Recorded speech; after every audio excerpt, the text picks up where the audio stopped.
Good morning, ladies and gentlemen. I'm delighted to introduce Ambassador Tibor Nagy, a Hungarian-American career diplomat whose more than 3 decade service in the US Foreign Service has been marked by extensive work across Africa, including my country, Ethiopia, and his leadership role as Assistant Secretary of State most recently from 2018 to 2021.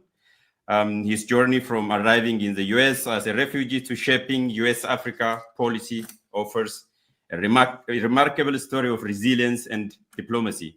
He is also a regular commentator on the politics of Horn of Africa, in particular on the hydropolitics of the great Grand Ethiopian Renaissance Dam. With that and without further ado, a warm welcome to Ambassador Tibor Nagy. Welcome to the buffet of ideas, sir. Thank you very much, sir. It's always a delight to engage in a discussion with you. Thank you so much. This is the second time. I'm always insisting, and we scheduled this interview a couple of weeks ago, but you were in a break. So we'll jump straight into the hot potato, as they say.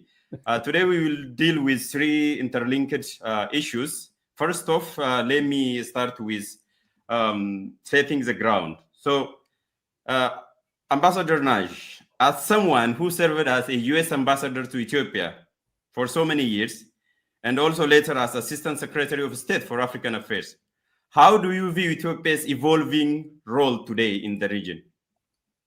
Well, Ethiopia's evolving role is on a very positive track. The numbers are trending upward for the Ethiopian economy. The moment of the inauguration of the GERD, I think, was a tremendous boost to Ethiopia's self-confidence, and it was a very rare point of unity between Ethiopians inside the country, and then especially also with the diaspora, which played a tremendously significant role in financing the dam. So with the problems that need to be solved, if they can be solved, I think Ethiopia's trajectories definitely could be like a rocket ship going up, not the kind of rocket ship that gets destroyed on the launch pad. Yeah, well said. So let's move into the politics surrounding GERD and what even GERD itself means for Ethiopians. So in terms of its strategic significance, and as someone who have been tweeting, writing an opinion and day in and week out, what in your assessment does the Grand Ethiopian Renaissance Dam really mean for Ethiopia, or symbolize economically, politically, and even psychologically? Yeah, that's a great way to say it, because on all 3 counts are very, very important. I'm not sure which is the more important. Economically, obviously, it will be a tremendous boost in the output of electricity and the ability to bring electricity to so many more people. And then at some point for the dam to actually start earning significant export revenues by exporting the energy. Number 2, psychologically, I think it's a tremendous boost because, as I said, it's a true point of unity, and the Ethiopians can say, wow, this is something that we did ourselves. Largest, I think, hydroelectric dam now in Africa. So, it's a major boost of national morale, which is invaluable, literally.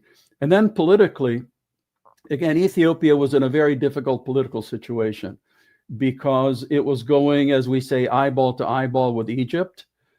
Egypt had history on its side. It also tried to use its influence with its friends to bring pressure to bear on Ethiopia, to literally to force Ethiopia to accept the Egyptian point of view. And as I have tried to tell people since I served in Ethiopia, Ethiopia is not a country to be pushed around. Whether Ethiopia is in the stronger position or the weaker position, it is not going to be pushed around. And the sooner people accept that and learn it, then it becomes much easier to deal with Ethiopia if one understands that. Yeah, just picking on that.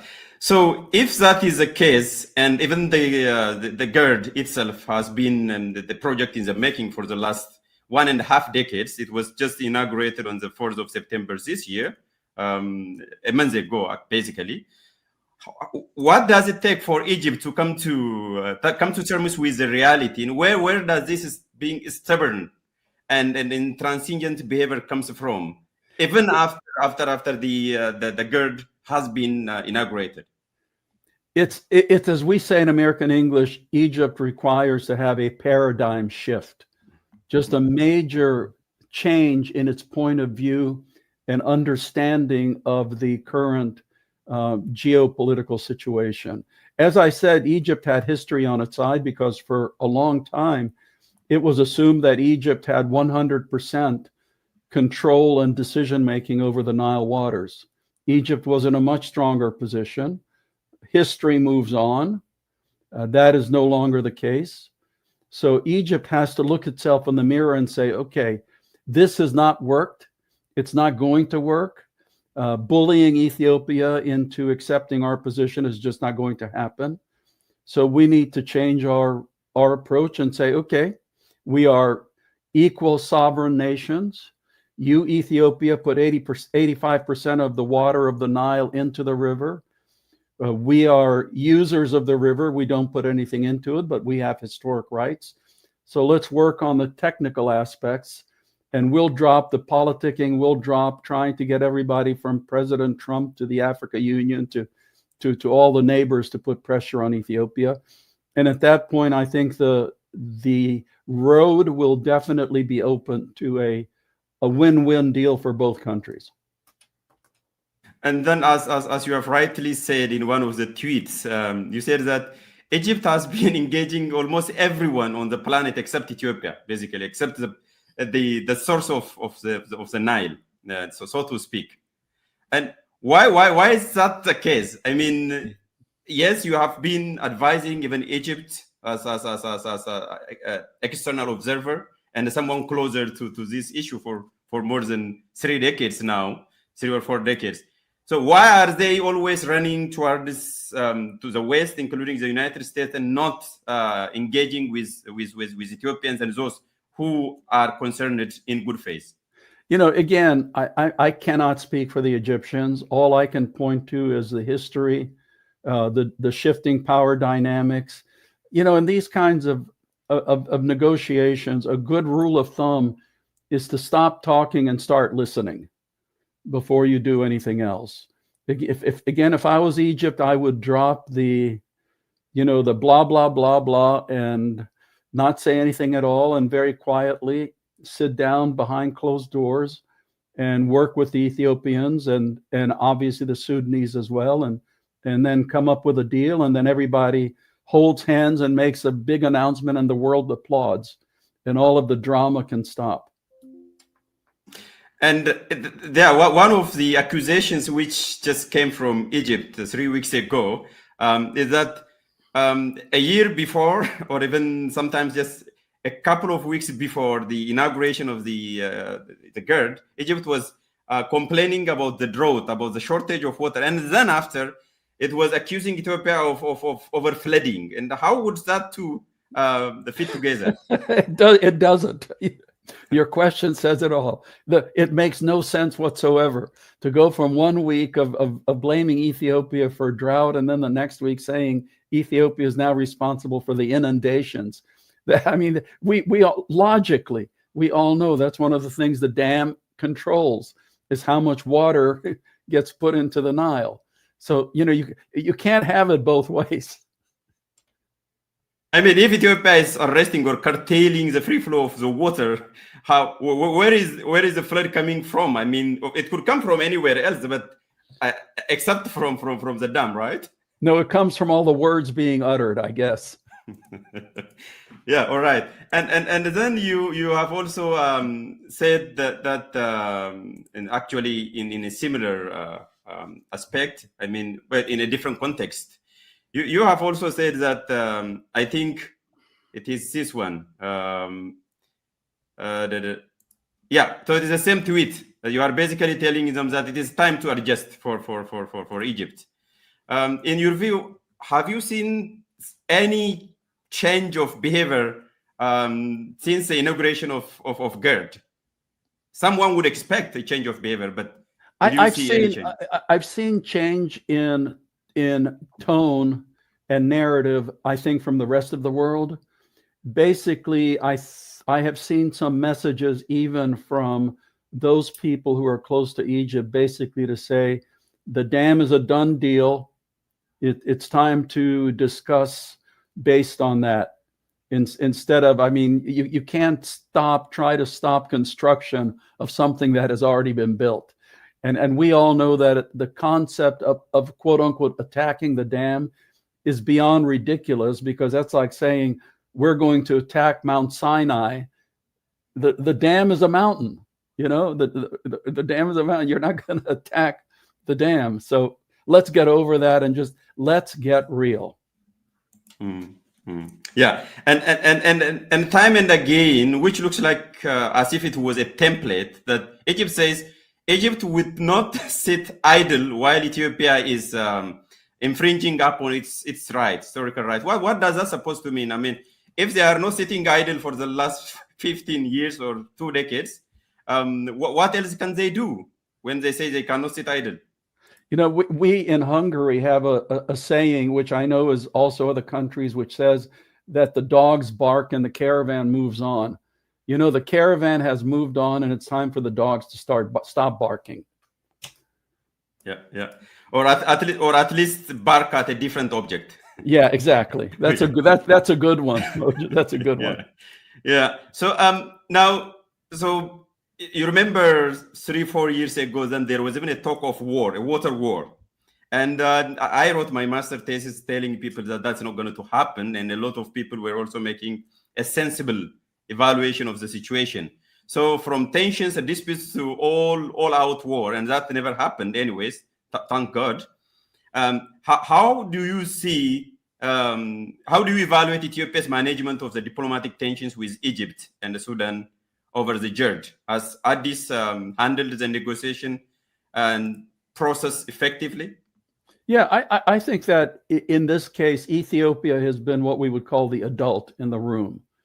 You know, it's like an adult comes in and the children are bickering and throwing the furniture against the wall, and the adult tries to just bring some calm into the whole situation.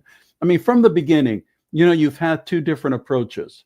The Ethiopians have been approaching this from a technical point of view. The Egyptians have been very, very political. Sudan, to a certain extent, has been caught in the middle. You know, at some points it has favored the Egyptian point. At other points it has, you know, gone along with the Ethiopian. Sudan's in a difficult position, but at the end of the day, the GERD exists. Deal with it. Some people would say, and rightly so, because I've observed that you are biased against the Egyptians and all that.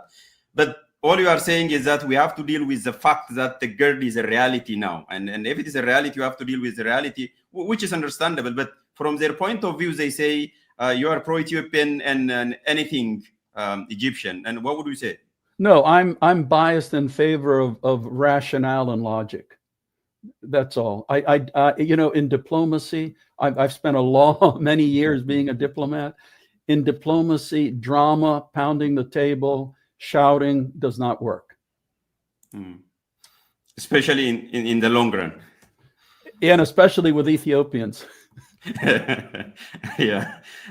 All right. So looking ahead, and before leaving this GERD saga and the hydropolitics of it, so do you see the GERD as a potential flashpoint for regional conflict or a gateway for cooperation in the future? No, it's going to end up as a gateway for cooperation. You know, there's no doubt about that. And let's face it, you know, there's going to be a deal.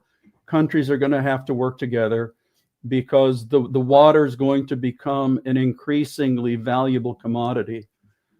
So it's going to have to be a cooperation, because what would a war or what would fighting achieve? You know, seriously. Yeah, the fight towards what end? Yeah. So, Mr. Ambassador, if you are aware of all this, and you know, actually, as some friend of mine were telling me that Ambassador Tibor Nagy knows much better than even some regional analysts when it comes to hydropolitics. And how come the American administration, again, you are free not to answer anything which would implicate you, but if you know all this, how would the American administration has been somehow either ignorant or oblivious to this very fact? No, I don't think the American administration has been ignorant or oblivious. You have to start from the point of view that nations have many mutual interests. And right now, if you look at the situation, the most important role that Egypt is playing, as far as the United States of America is concerned, is its role with Gaza, the Middle East, and Israel. Everything else is secondary. So, the United States, everything being equal, will listen very carefully to what the Egyptians say because of its critical role in the Middle East. And Ethiopians have to just accept that fact because, again, that's reality. That for the United States of America, at this point, its relationship with Egypt is one of the most important relationships anywhere in the world. Yeah, that's fair enough. And then what about the claim about stopping a war between Egypt and Ethiopia over the GERD? I mean, have you ever heard of any war or onset of war or anything which has been stepped through the intervention of the United States? No. President? No, I have not heard anything at all. I am now currently out of the administration, so I'm not privy to any, information like that. But I have never heard of anything like that. Yeah, I just added into the list of 11 wars that Mr. President has stopped. Anyways, I just wanted to clarify this issue. Probably we may not have any information. I don't have any information. Maybe I'm just asking if you have. No, I have no information. All right. So we hope there won't be any war in the future, and there is no need to fight over the transboundary water. You have already explained that. So now let's move to Ethiopia's quest for access to the sea. And this issue has been one of the hot potato, and you have been following especially the Ethiopia-Somaliland Memorandum of Understanding. You have also tweeted about it recently. So my question to you in this regard is, how might Eritrea, Djibouti, and Somalia and all others perceive Ethiopia's renewed interest in the maritime access?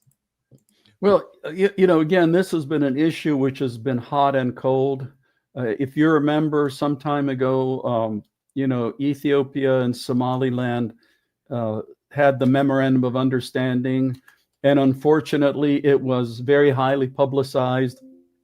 Everybody got excited because of Somaliland's status, and then it quieted down. Then we had the concern over a potential war in the Horn of Africa, because some people were saying, well, Ethiopia is going to aggressively go after the ports in Eritrea, and of course Djibouti would be unhappy considering Ethiopia going after any other ports, because right now Djibouti has in effect a monopoly, and we know that people who have monopolies enjoy having a monopoly. So again, there is not one party in the Horn of Africa that would benefit from a war between Ethiopia and Eritrea. That a lot of people would die, there would be a lot of destruction, and at the end of the day, the results would probably be inconclusive. So, that gets back to the fact Ethiopia is the world's most populous, largest country, inland country without a port. Ethiopia depends on exports and imports, so it needs access to several ports because of the size of Ethiopia. So again, there has to be a deal made somewhere at some point in a friendly fashion that everybody would agree to, because that's the bottom line. Ethiopia needs a port, and we don't want Ethiopia to become desperate for a port to the point that that conflict might come out of it. There has been a talking point also from the Ethiopian government saying that there has been, even given the way Ethiopia lost access to port in the 1990s and during the negotiation. Ethiopia was not in the house around the negotiation table when the issue of Eritrean independence was decided, even before the transition. Therefore, the Ethiopian government would claim that historical injustice needed to be rectified, and it should be rectified sooner than later. That's what the Prime Minister Abiy Ahmed said a couple of weeks ago. What would you say about that? Well, I'm not a historian. I was not there when Eritrean independence came about. But if I remember, there was a vote both in Eritrea and then in Ethiopia about the independence. So obviously there were some high-level negotiations going on.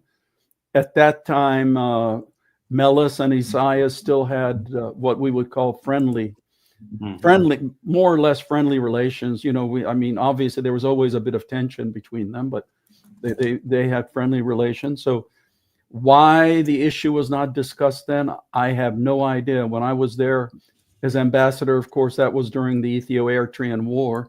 So there was no opportunity then to be discussing this, but I have no idea why it was not an issue that was resolved, giving port access, because even then people would know how important the port access would be. Yeah, there were a couple of reasons, and the mediators, the American, actually, Herman Cohn, actually raises the issue that Ethiopia should raise this issue, and then from the Ethiopian part, because Ethiopia was left without a guardian, without any person, any entity to advocate for, because they were the rebels who turned out to be deciding on the fate of Ethiopia. And of course, all other opposition parties were calling for a negotiation, a settled, actually, divorce between the two countries. Anyways, that was history. But now Ethiopia is desperate to have access to the port, and I don't see where the panic is coming from. So why would Eritrea, Djibouti, and other countries, including Somalia, would panic? Yeah, I agree with you. I think it's a manufactured panic.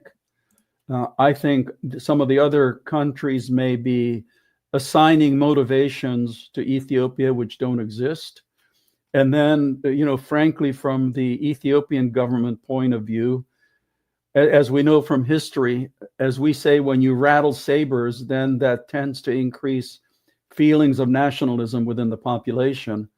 And Ethiopia does have internal problems going on now. And, when you focus your problems on an external enemy, then sometimes the internal problems are overlooked.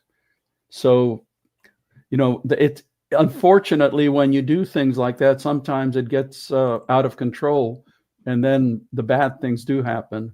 So the whole sabre-rattling, the whole talk of conflict is not healthy for anybody, and it's especially not healthy for the entire region. So on that point, is there a realistic diplomatic or economic pathway for Ethiopia to secure reliable access to the sea without destabilizing the region or engaging in any conflict? Sure, there is. That's what diplomacy is all about, and negotiation. Diplomacy is basically, you can define it as communication between states, and negotiation is pursuing a nation's interests, through discussions. So as a matter of fact, if the port deal was made, it would strengthen and add to the stability of the entire region, not weaken it. So there's, as we would say in America, it's time to flip the script, turn the narrative totally around and say, hey, we're going to come out with a win-win-win all around, except possibly for Djibouti, because as I said, Djibouti is very happy having a monopoly. So there is a justified reason, at least for Djibouti, to panic. Well, not necessarily to panic, but to do everything possible to keep Ethiopia's business in Djibouti. All right. So would the intervention from the outside help probably navigate this terrain, including the United States? I'm not sure. I'm not sure who is there that everybody would be willing to listen to. because you have the case of President Isaias, who is a very interesting character, and you don't know from day to day what he's thinking or what he's going to do. But as far as outsiders are concerned, I really don't know. I mean, for the United States right now, the administration is still literally in its first 6 or 7 months. The positions have not all been filled in the United States government or in the U.S. State Department. We still do not have an assistant secretary for African affairs. So, for the United States to engage fully on an issue like that, I don't think we have the personal resources to do that. It's hard enough to deal with some of the crisis situations. As you know, the president's senior advisor for Africa, Mr. Boulos, has been, dealing with Rwanda and the Democratic Republic of Congo, the M23, trying to do something about Sudan, looking at Libya. Then we have the huge problem of the extremism in the Sahel. So something that is as complicated as helping with a port deal in the Horn of Africa. Right now, it's not in the in the deck of cards that the United States is playing. Mm-hmm. How do you see the U.S. Pivoting towards Eritrea, and it's that helpful? I mean, how is that interlinked? Yeah. Let's drop that, because there's no U.S. pivot towards Eritrea. It's the current administration is, I'm sure, doing the exact same thing our administration did when I became Assistant Secretary for Africa. I said to my team, I said, listen, we have excellent relations with Ethiopia. We've had terrible relations with Eritrea. Let's try to normalize relations with Eritrea. I went to Asmara, had what I thought were very positive discussions. We made some suggestions. I'm not going to go into that because, that's private diplomatic talk. But at the end of the day, nothing came out of it. Just nothing came out of it. And I believe, maybe I'm wrong, I believe that the current administration's going to try to do the same thing. And if history holds true, they may very well end up being frustrated, just like I was. Mm-hmm. Then would Trump, because I read one of your tweets where you have appreciated the Trump's way of doing things, the transactional diplomacy, would that be helpful for the issues at hand? Yeah, it actually would be, because, for example, helping work out a port deal, you could attach certain commercial interests to that. And again, it's the kind of thing that would help everybody. You don't necessarily have to take every event and try to put that into a big systematic approach, to things. With Africa, especially, in Africa, you have a lot of governments which are personality based. They're not systems based, because in the United States, we have the Democratic and the Republican Party, and the candidates come and go, although with Mr. Trump, it's a little bit different. But in Africa, you tend to have political parties that are based on personalities, and the parties are secondary.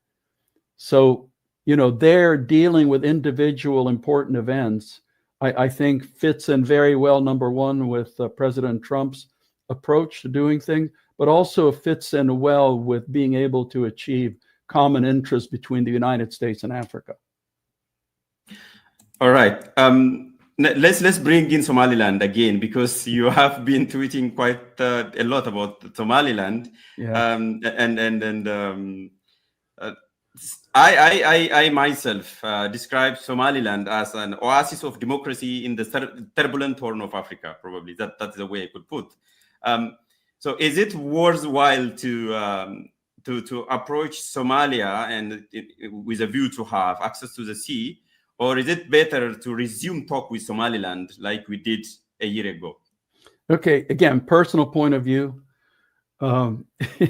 If you had the choice of working in Mogadishu or Hargeisa, what would you choose? I would definitely go to Hargeisa. Yeah, same here. I've been to both places. When I visited Mogadishu, I could not step foot off of Mogadishu airport because of the security concerns. So if I'm going to be importing things, would I like to bring them in through a very safe, stable port, Berbera, which is very, very close, to Ethiopia? The road is secure, or do you want to bring them in through a harbor, Mogadishu port, where number one, I think that Al-Shabaab collects more taxes and duties in Mogadishu than the Somali government does. And then you have to transport the material through fairly unsecure territory. So it doesn't take a genius or an Einstein to figure out which of those would make the more logical sense. And also if you said to yourself, okay, the situation is right now in Mogadishu is dangerous, but in a year or 2 years, it's going to be absolutely secure. Would you be willing to bet the ranch that Mogadishu will be secure in 2 years? The risk is too high. Yeah.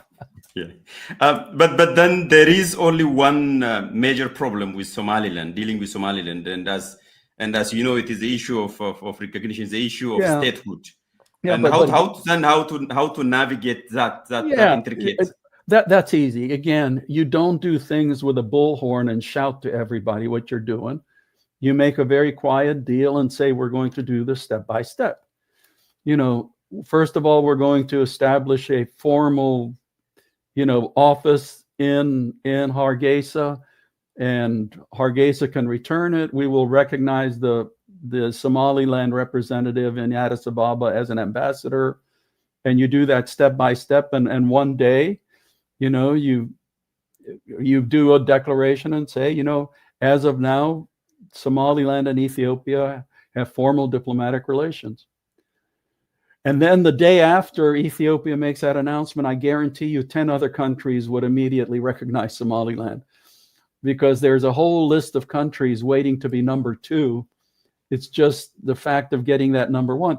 And if things develop in the United States, it may end up the United States being the first country to recognize Somaliland. Because what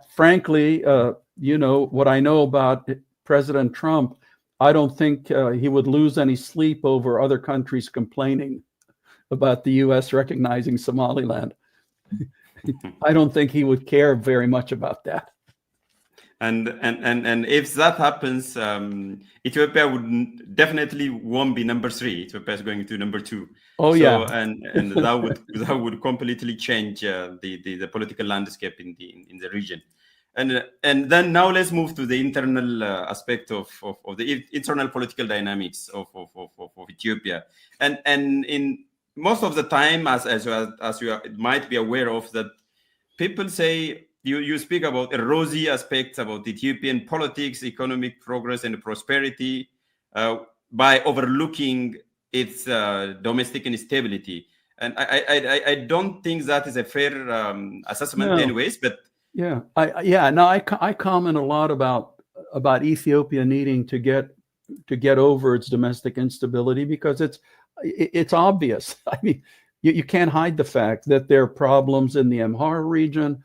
There are leftover problems in Tigray from the horrendous war that the population there suffered. There's problems in Afar. There are problems, of course, in Oromia. And the Ethiopian government can look at those as quote unquote low intensity, but to the people involved, it's not low intensity. It's horrible, and you can't paper over that, because if Ethiopia is going to achieve its potential of becoming a great country, of becoming a prosperous country, then that needs to be addressed honestly. And I know that the government has certain, bodies moving forward on trying to figure out a way how to do this, but a lot of the people are not giving those, those initiatives as much credibility as the government wishes that they would have. And these are issues that need to be addressed, because, one of the most lucrative industries for Ethiopia would be a return to full-blown tourism. So tourism creates many, many, many more jobs than a lot of the industries or mineral extractions, and it adds greatly to the national wealth. And I don't know of a single country on earth, and I mean a single country on earth, that has more touristic advantages than Ethiopia. But you're not going to get tourists and you're not going to get investments in the sector as long as there's instability, as long as you can't drive from Addis to Lalibela, or you can't drive from Gondar to Aksum and things like that. So it desperately needs to be addressed. The issue is not only just a simple fact of instability, but then there is another layer, which is a militant nationalism, the rise and the proliferation of militant nationalism. I think, does that ring a bell somewhere else where a competing nationalism, ethno-nationalism, has brought the country down? Well, one of the big issues that people talk about is the nature of the Ethiopian state. The type of ethnic federalism, and that obviously is also a question that Ethiopia has to face and decide on its own. And you can't decide that until you have a reconciliation and a stop to the violence. And yes, you can address both of those things together, but they feed on each other. And these are fundamental issues which go to the existence of the nation. And the only thing, in my view, that an outsider can do is to urge reconciliation, urge Ethiopia to face those issues, but not to be prescriptive. It's nobody's business outside of Ethiopia to say, Ethiopia needs to be a confederation, or Ethiopia needs a strong centralized state, or this needs to happen. No, that's obviously up to the Ethiopian people to decide for themselves. And, sometimes outsiders just need to shut up. Well said. Do you have any phase in the ongoing national dialogue processes? Because there is a national dialogue process which has been there for the last 3 years. I hope you are aware of. I'm very aware of it. But again, I don't think it's my business to pass any judgments on it. It'll be up to the people of Ethiopia. I know it's been controversial. I know there's been a lot said, but we'll just have to see the results.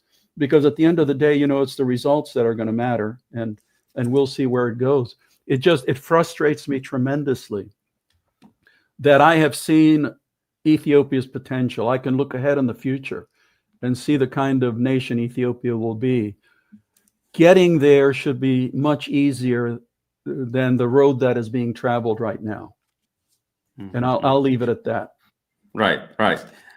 So coming back to what the remark you just made a couple of minutes ago, do you buy into the saying that Ethiopia is too big to fail? I don't know if anybody is too big to fail, but my faith in Ethiopia rests on the fundamentals of Ethiopian history going back several thousand years. I have, in my speeches throughout for decades, I have always said that other countries often look stable on the surface, but underneath it, there's a volcano going on, and I'm not going to name them, but they're all over. I said Ethiopia is just the opposite. Sometimes there's so much going on the surface, but underneath it, there's a bedrock of history, where if you scratch an Ethiopian immaterial, whether they're Amhara, Oromo, or Tigrayan, or Sidamo, or what other, underneath it, deep down, there is a sense of Ethiopianness, which carries forward, and it will take the nation forward. You just have to stop the surface turbulence to get to that deep reservoir of what constitutes Ethiopia's fundamental ethos. Mm-hmm. Very good. And so let's move towards the end now. And as someone who has been serving in the U.S. Foreign Service for more than 2 decades, it wouldn't be fair for me to skip this question, which is how should the United States then engage with Ethiopia and its neighbors as we look ahead? Well, okay, here I put on my American diplomat hat. Every nation engages based on its own self-interest. You know, when we engage with Ethiopia, we're not going to consider Ethiopia's interests first. We're going to consider America's interests first. And Ethiopia should be doing the same thing. And when we engage with each other, it's like two Venn diagrams, and we put them on the table and we see where they intersect and where we have common interests. And then we also have places where we disagree totally. And, you know, if we can work those disagreements out, great. If not, then we'll have to agree to disagree, but focus always on the common interests. And the United States and Ethiopia has, in my view, very significant common interests. It is, I can't say this strongly enough, it is in America's interest to see Ethiopia succeed. You know, I will say that it is clearly in America's interest to see Ethiopia succeed, to see Ethiopia prosperous, to see Ethiopia stable, to see Ethiopia play a very positive role, not just in the region, but throughout Africa and also across going towards the Middle East. Mm-hmm. Yeah, that would also be an indirect answer as well to one of the low-hanging fruits, which is that the people say that the US has anti-Ethiopian project. So I think you have confronted this so many times. Well, again, you know, another characteristic of Ethiopians is they tend to be very conspiratorial. There are conspiracies everywhere against Ethiopia. And you know, something else I need to set straight. I know many Ethiopians have what I call the Abyssinian mindset. And I'll use the word Abyssinian because it includes, you know, it goes beyond Ethiopia, is that everybody else in the world thinks about Ethiopia every day. It's not true. I can assure you, days, maybe weeks go on without President Trump ever thinking about Ethiopia. Well, that's fair enough. And then okay. Then finally, if we were to conduct an interview in a year time from today, what would you like to see or to change in Ethiopia and the Horn of Africa? I know it is a very big question, but just one or two. Well, I would like to see Ethiopia with a port deal, number one. I would like to see some kind of a peace agreement in Amhara. I would like to see the beginnings of the same thing in Oromia. I would like to see the beginnings, at least, of a resolution of what to do about Wolkait/Western Tigray. You know, I don't use one or the other, because if you use one or the other, that shows you as favoring one side or the other. So, but it has to come, because that is a very, very difficult question. It's not going to be resolved quickly, but there needs to be a process for resolution that people can point to that will be considered fair and transparent. And we'll see the results of the National Dialogue Commission. That also will be very important. And hopefully there will be an election in a few months, I think, hopefully before June. So we are left only with 5 or 6 months, and we'll see what that will also bring about. Yep, absolutely. Yeah.